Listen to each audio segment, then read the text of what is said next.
నమస్తే. ప్రస్తుతం మనతో పాటు ప్రముఖ సినీ విశ్లేషకులు ఇమ్మంది రామారావు ఉన్నారు. ఆయనతో మాట్లాడదాం. నమస్తే సార్. నమస్తే అమ్మ. సార్, చార్మి, పూరి జగన్నాథ్ వీళ్ళిద్దరి కాంబినేషన్‌లో ఆల్రెడీ ఇస్మార్ట్ శంకర్ వచ్చి హిట్ అయింది. ఇప్పుడు మళ్ళీ డబుల్ ఇస్మార్ట్ వస్తుంది. అయితే ఇప్పుడు ఒక పుకార్ ఎక్కువగా వస్తుంది. ఎందుకంటే లైగర్ సినిమా టైంలో చార్మి పూరి జగన్నాథ్‌ని ముంచేసింది.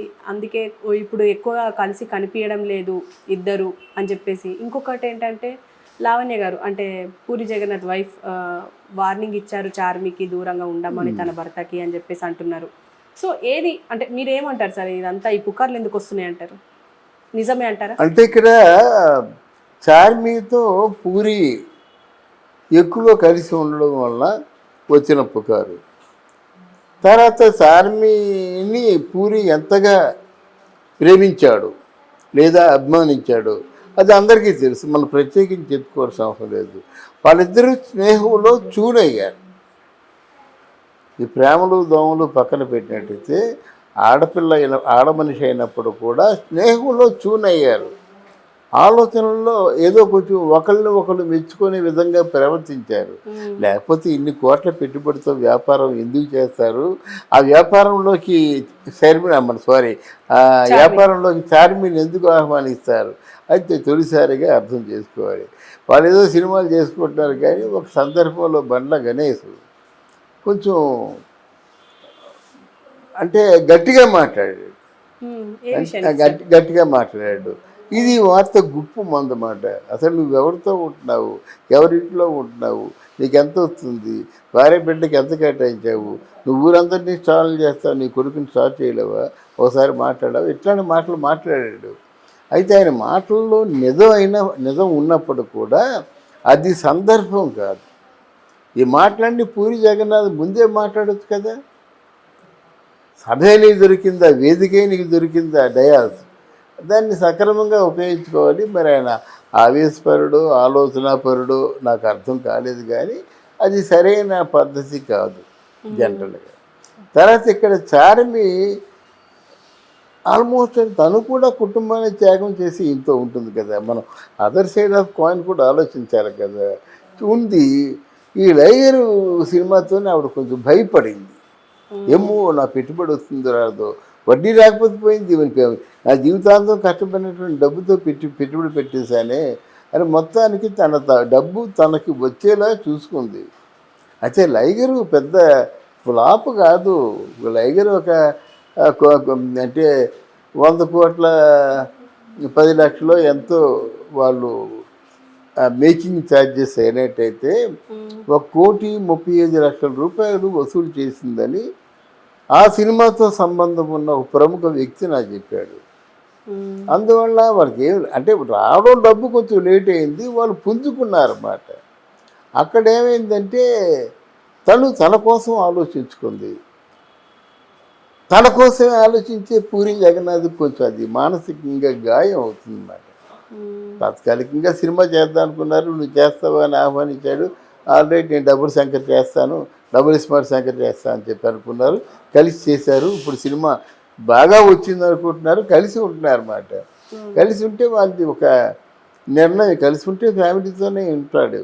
ఆవిడ చార్మి ఉంటుంది అన్నమాట. వాళ్ళు ఒకసారి అండర్స్టాండింగ్ వచ్చిన తర్వాత వాళ్ళ మధ్య గొడవలు ఉండవు అమ్మా. తర్వాత పూరి జగన్నాథ్ లాంటి మనస్కుడికి, పూరి చాలా సున్నితమైన మనసు, తొందరగా నమ్మేస్తాడు దేనైనా. ఏదో ఆడపిల్ల కన్నీరు కాచిందంటే చూడలేడు.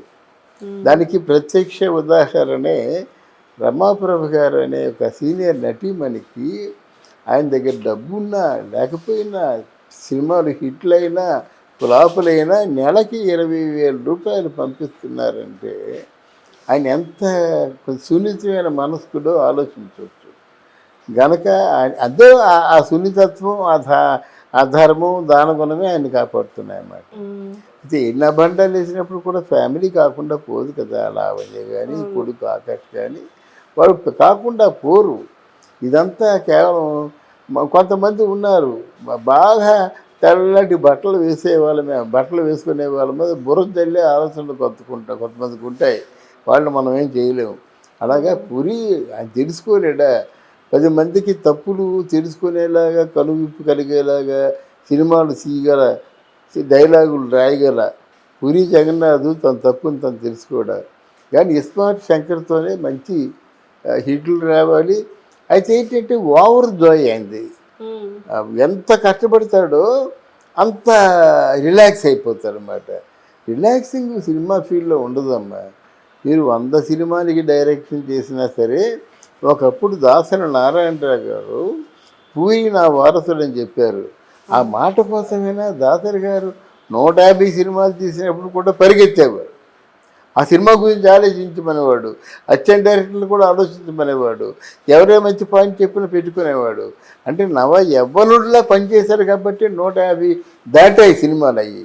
అది పూరి జగన్నాథ్ గారికి కూడా ఆయనకు కూడా మంచి ఆత్మీయుని నా నుంచి.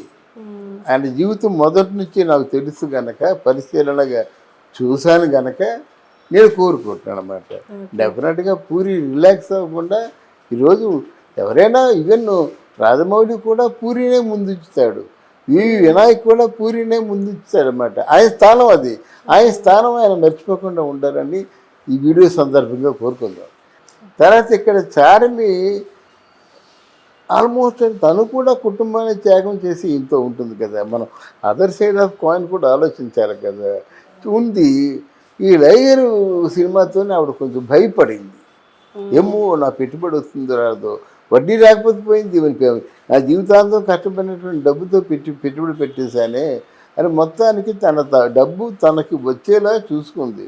అంటే ఇప్పుడు మీరు చార్మి పూరి జగన్నాథ్ ఒకటే అంటే కలిసే ఉంటారు అని చెప్పేసి అంటున్నారా ఒక ఇంట్లో? ఇప్పుడు కలిసే సినిమా తీశారు కదమ్మా.